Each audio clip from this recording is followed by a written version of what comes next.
আসসালামু আলাইকুম everyone, welcome to রিজিয়াস kitchen. আজকে আমি ডিম ছাড়া সুজি দিয়ে কেক বানিয়ে দেখাবো। খুব সহজভাবে এই কেকটা বানিয়ে নিতে পারবেন। তো চলুন দেখতে থাকুন আজকের এই রেসিপিটি। তো সুজির কেক বানাবার জন্য প্রথমে এখানে 10 টাকার প্যাকেট যে সুজি পাওয়া যায় সেই সুজি আমি নিয়ে নিচ্ছি। এই সুজিগুলোকে একটা ব্লেন্ডারে আমি ব্লেন্ড করে নেব।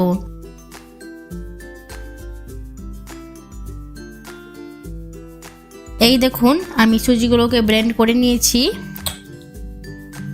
এইবারে সুজিগুলো একটা বোলের মধ্যে ঢেলে দিচ্ছি।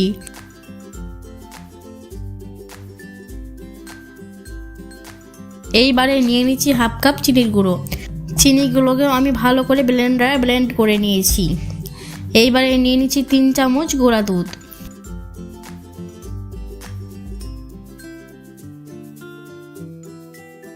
এইবারে শুকনো উপকরণগুলি সব একসঙ্গে মিশিয়ে নিচ্ছি।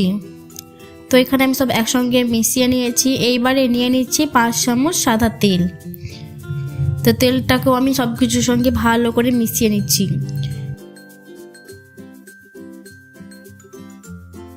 তো এখানে আমি তেলের সঙ্গেও ভালো করে মিশিয়ে নিয়েছি। এইবারে নিয়ে নিচ্ছি দুধ। তো এইখানে আমি 100 গ্রাম দুধ নিয়েছি। এইবারে ভালো করে আমি ব্যাটারটা মেখে নেব। তো এখানে আমি ভালো করে ব্যাটারটা ফেটিয়ে নিয়েছি। এইবারে 30 মিনিট ঢাকনা দিয়ে রেখে দেব। তো এইখানে আমার 30 মিনিট হয়ে গিয়েছে। আর এই দেখুন ব্যাটারটা কিন্তু একটু ঘন হয়েছে। এইবারে নিয়ে নিচ্ছি 1 চামচ বেকিং পাউডার আর হাফ চামচ বেকিং সোডা আর 1 চিমটির মতন লবণ নিয়ে নিলাম। আবারও 1 মিনিট ব্যাটারটা ফেটিয়ে নিচ্ছি।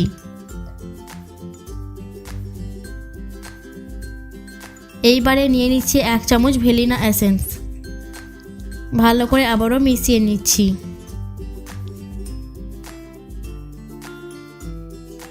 এইবারে এইখানে নিয়ে নিচ্ছি ড্রাই ফ্রুটস।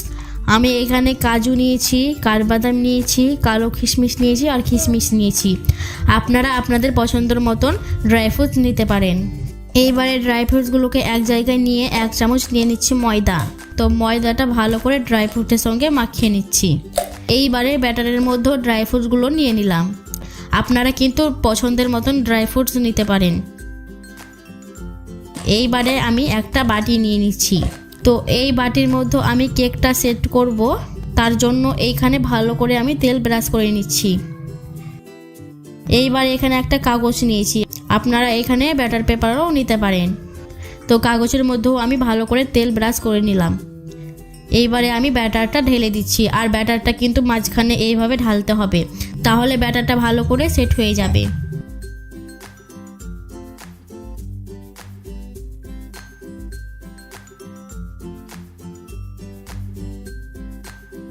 এইবারে ব্যাটারের বাটিটা একটু ঠুকে দিচ্ছি।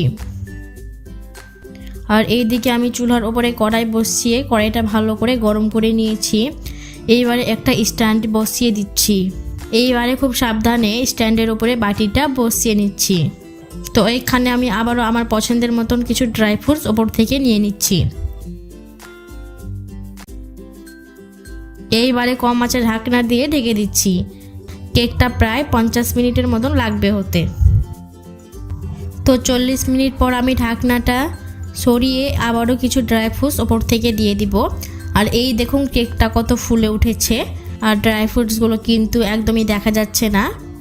আবারও আমি আমার পছন্দের মতন কিছু ড্রাই ফ্রুটস ওপর থেকে সাজিয়ে দিচ্ছি। তা এই দেখুন কত সুন্দর করে কেকটার উপরে আমি ড্রাই ফ্রুটসগুলো সাজিয়ে নিয়েছি। আবারও আমি ঢাকনা দিয়ে 10 মিনিট কেকটা হতে দেব। দেখুন আমার 10 মিনিট হয়ে গিয়েছে।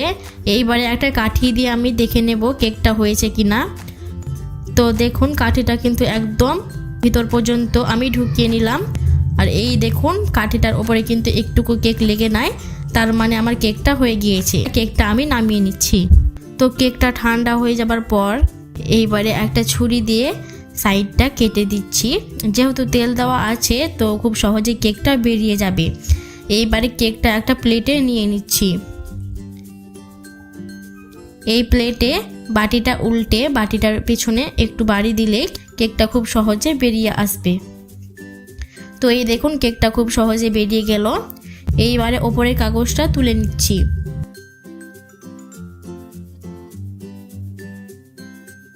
এই দেখুন কত সুন্দরভাবে কেকটা হয়েছে আর কত সহজে কেকটা বানিয়ে নিলাম, আপনারা দেখতেই পেলেন। তো আপনারাও খুব সহজে এইভাবে বাড়িতে সুজি দিয়ে কেক বানিয়ে নিতে পারবেন। আর কেকটা নরম তুলতুলে হয়েছে। আর আমার ভিডিওটি কেমন লেগেছে অবশ্যই কমেন্ট করে জানাবেন। আবারও দেখা হচ্ছে পরের কোনো রেসিপি ভিডিও নিয়ে। ততক্ষণে আপনারা সবাই ভালো থাকবেন। আল্লাহ হাফেজ।